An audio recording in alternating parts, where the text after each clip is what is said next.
আমার প্রিয় পঞ্চম শ্রেণীর শিক্ষার্থী বন্ধুরা, কেমন আছো তোমরা সবাই? আমি আশা করছি তোমরা সবাই অনেক অনেক ভালো আছো। আমিও তোমাদের দয়া ভালো আছি। প্রিয় শিক্ষার্থী বন্ধুরা, আজ আমি তোমাদের সাথে আছি তোমাদের পঞ্চম শ্রেণীর বাংলাদেশ ও বিশ্ব পরিচয় বইটি থেকে অধ্যায় 12 দ্বিতীয় পাঠটি নিয়ে। ইতিপূর্বে আমরা এই অধ্যায় থেকে প্রথম পাঠটি নিয়ে আলোচনা করেছি। প্রিয় শিক্ষার্থীরা, এই মুহূর্তে তোমরা যারা আমার এই ক্লাস উপভোগ করছো এবং যারা সাথে আছেন সকলকে আমি স্বাগত জানাচ্ছি। বাকেরগঞ্জ অনলাইন প্রাইমারি স্কুলের পক্ষ থেকে আমি মোহাম্মদ মনির হোসেন, সরকারি শিক্ষক, ভাগ্য কারবারিপাড়া সরকারি প্রাথমিক বিদ্যালয়, মাটিরাঙ্গা, খাগড়াছড়ি থেকে। প্রিয় শিক্ষার্থী বন্ধুরা, তোমরা সবাই তোমাদের বিশ্ব পরিচয় বই এবং খাতা কলম নিয়ে সবাই পড়ার টেবিলে বসে পড়ো এবং আজকের পাঠের যে গুরুত্বপূর্ণ বিষয়গুলো আছে সেগুলো তোমরা সবাই সাথে সাথে নোট করে নেবে। তোমরা জানো যে বিশ্ব পরিচয় বইটি আসলে এমন একটি বিষয়ে সাজানো হয়েছে যেগুলো বিশেষ করে আমাদের সাধারণ জ্ঞানকে উন্নতি করে। আমরা আমাদের ইতিহাস, ঐতিহ্য এবং সারা বিশ্বব্যাপী অনেক কিছু আমরা এই বিষয় থেকে জানতে পারি। শুধু পরীক্ষার জন্য নয়, আমাদের জ্ঞানকে সমৃদ্ধ করার জন্য, তথ্য জানার জন্য আমাদের এই বিষয়টি জানতে হবে ভালো করে। প্রিয় শিক্ষার্থীরা, গত পাঠে আমরা পড়েছিলাম জাতিসংঘ যে 6টি শাখা এবং জাতিসংঘ কি বা কেন প্রয়োজন ছিল সেটা আমরা পড়েছি। তারই ধারাবাহিকতায় আজ আমরা জানবো জাতিসংঘের উদ্দেশ্য নিয়ে। আজ আমরা তাহলে আলোচনা করব কি নিয়ে? জাতিসংঘের উদ্দেশ্য নিয়ে। প্রিয় শিক্ষার্থীরা, তোমরা সবাই আজকের পাঠের বিষয়টি সবাই তোমাদের খাতায় লিখে নাও। জাতিসংঘের উদ্দেশ্য।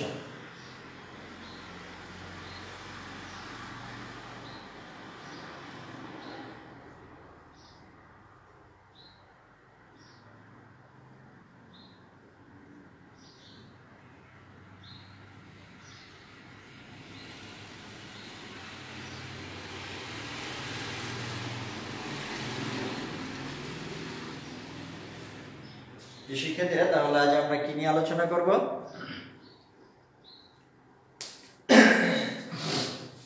জাতিসংঘের উদ্দেশ্য নিয়ে। আমরা জানি যে আসলে সকল জিনিসের বা সকল বিষয়ের, সকল ঘটনার একটি উদ্দেশ্য থাকে। কিছু উদ্দেশ্য হতে পারে সফল, কিছু উদ্দেশ্য হতে পারে নেতিবাচক। তবে আমরা জানি যে আসলে ভালো কিছুর প্রত্যাশায় যে উদ্দেশ্যগুলো থাকে সেগুলো সার্থক হোক, আমরা সে আশাই করি।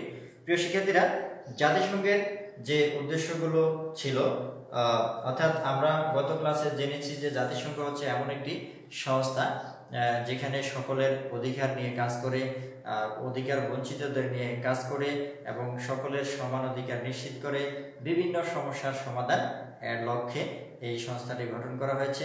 এবং আমাদের বাংলাদেশও এই জাতিসংঘের একটি সদস্য। এবং 1974 সালের 17 এপ্রিল আমাদের এই বাংলাদেশ জাতিসংঘের সদস্যপদ লাভ করেছিল।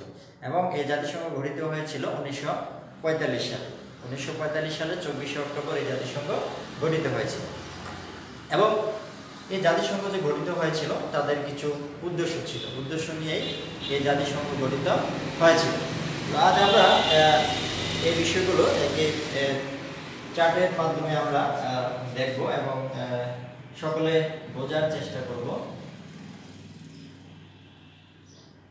জাতিসংঘের উদ্দেশ্যগুলো। প্রিয় শিক্ষার্থীরা, আশা করছি তোমরা সবাই সুন্দরভাবে দেখতে পাচ্ছ যে উপরে লেখা আছে জাতিসংঘের উদ্দেশ্য।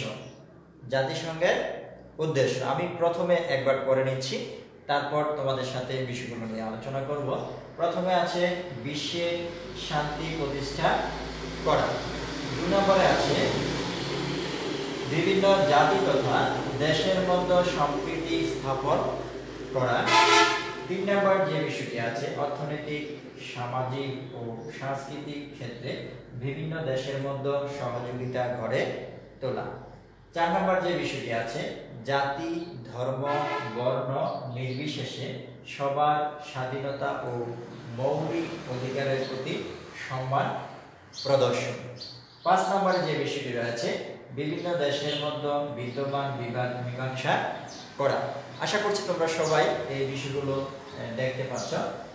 প্রিয় শিক্ষার্থীরা, প্রথম যে বিষয়টি বিশ্বে শান্তি প্রতিষ্ঠা করা, অর্থাৎ আমরা জেনেছিলাম গত পাঠে যে জাতিসংঘের একেবারে প্রধান যে উদ্দেশ্য, সেই উদ্দেশ্যটি হচ্ছে বিশ্বে শান্তি প্রতিষ্ঠা করা। অর্থাৎ বিভিন্ন কারণে বিভিন্ন সমস্যা, যে অঞ্চলগুলো যে দেশগুলোতে বিভিন্ন ধরনের সমস্যা বিরাজমান হতে পারে, দুই দেশের সাথে হতে পারে, এক দেশের নিজের দেশের মধ্যে জাতীয় সমস্যা, তো এই সকল সমস্যা যে সমাধান করে শান্তি প্রতিষ্ঠা করাই হচ্ছে কি এই জাতিসংঘের একমাত্র বা প্রধান উদ্দেশ্য।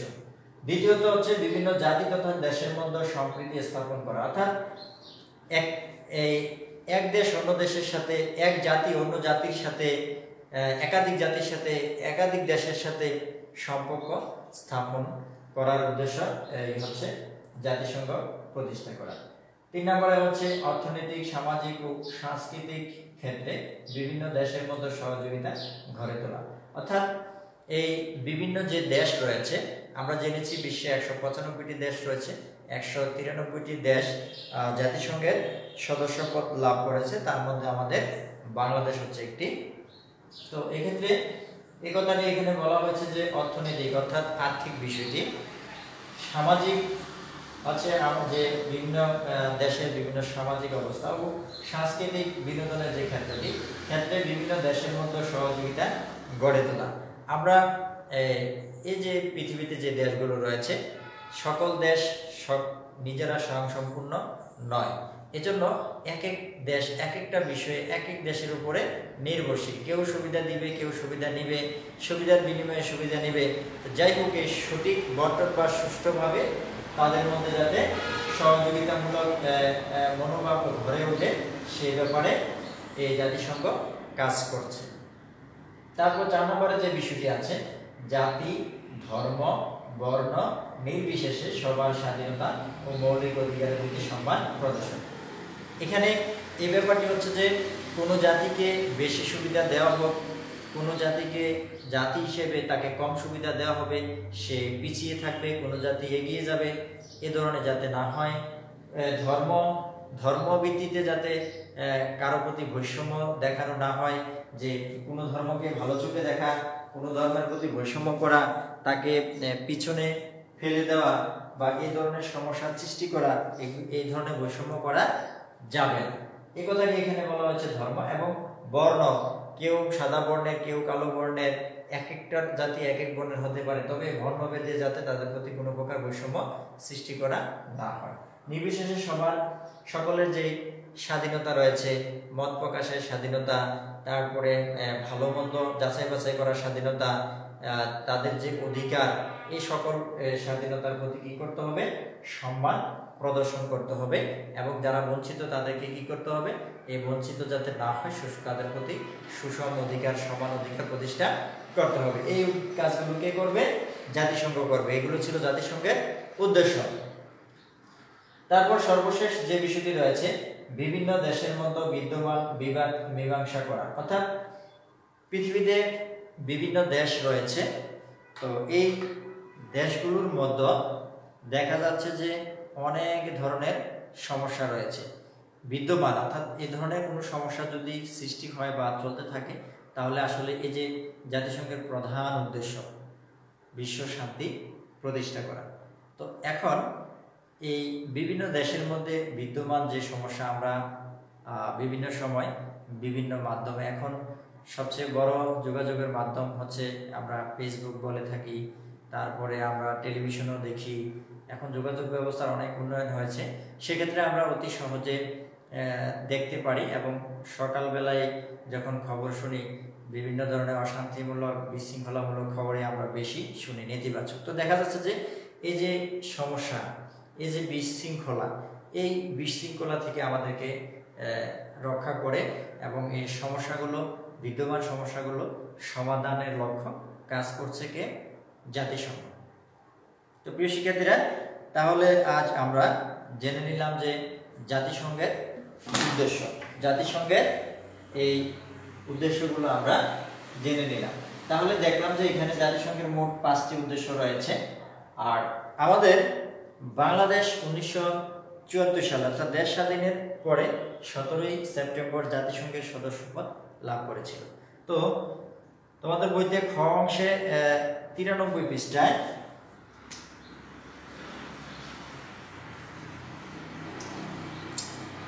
খ অংশে একটি বিষয় আছে যে বাংলাদেশ একটি ছোট রাষ্ট্র হলেও জাতিসংঘ কি কি অবদান রেখেছে তার একটি তালিকা তৈরি করে।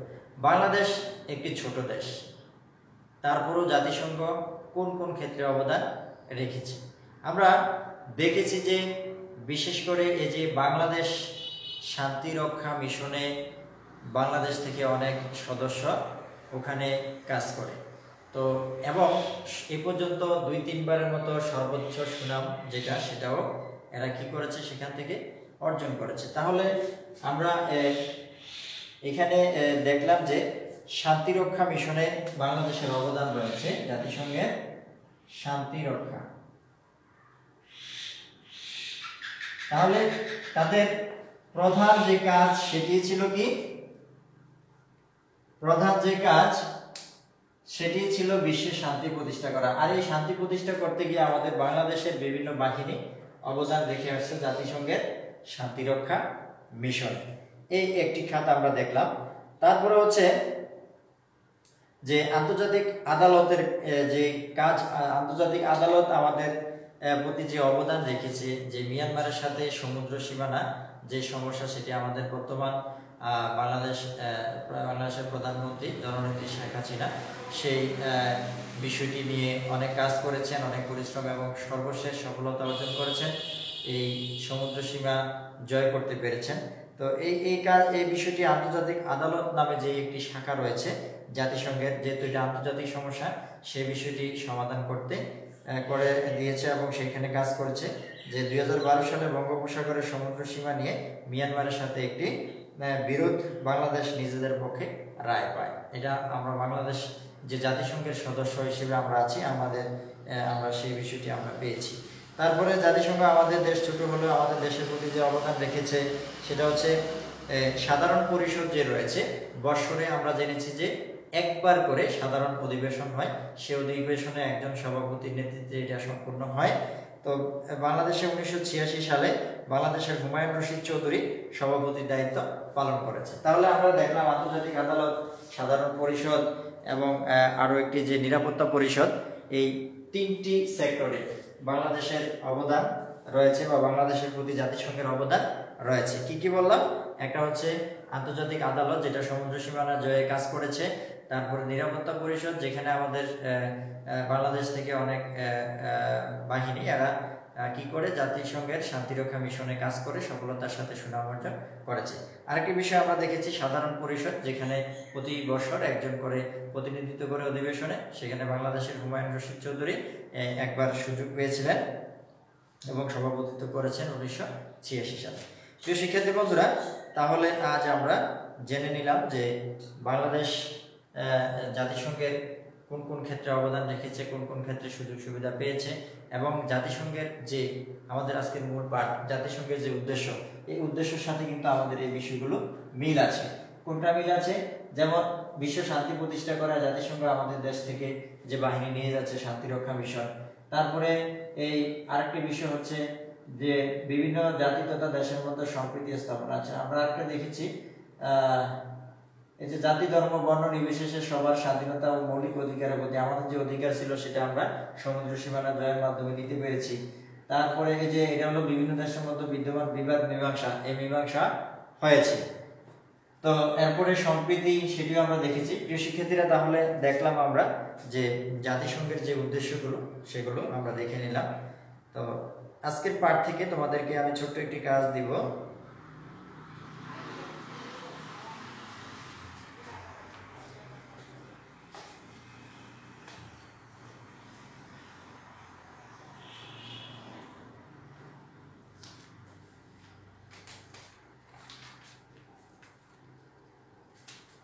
সেটি হচ্ছে বাড়ির কাজ।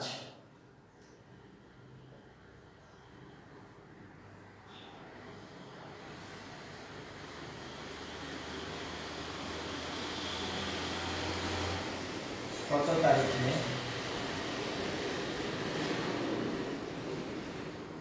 জাতিসংঘ দিবস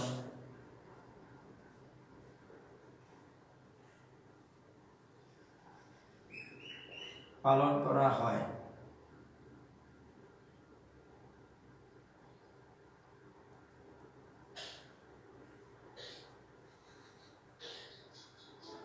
জাতিসংঘের 4টি উদ্দেশ্য লেখো। প্রিয় শিক্ষার্থীরা, আজকে আমরা যে বিষয়টি নিয়ে আলোচনা করেছি সে বিষয়টি থেকে তোমাদেরকে একটি বাড়ির কাজ দিয়েছি এবং তোমরা এই কাজটি অবশ্যই করবে। বাড়ির কাজ 1, কত তারিখে জাতিসংঘ দিবস পালন করা হয়? আমরা আমাদের দেশে এটি পালন করে থাকি এবং আমাদের সে বিষয়টি জানতে হবে। জাতিসংঘের 4টি উদ্দেশ্য লেখো, অর্থাৎ জাতিসংঘের যে উদ্দেশ্যগুলো রয়েছে আমরা 5টি উদ্দেশ্য পড়েছি, সেখান থেকে তোমাদের পছন্দ অনুযায়ী তোমরা 4টি উদ্দেশ্য লিখবে। প্রিয় শিক্ষার্থীরা, তোমরা সবাই ভালো থাকবে, সুস্থ থাকবে এবং নিরাপদে বাড়িতে থাকার চেষ্টা করবে এবং সব সময় নিজের স্বাস্থ্যের প্রতি যত্ন রেখে কাজ করবে। তো তোমাদের সাথে অন্য একদিন অন্য একটি পাঠ নিয়ে আবারও দেখা হবে। আজকের মতো এখানে শেষ করলাম। ধন্যবাদ সবাইকে।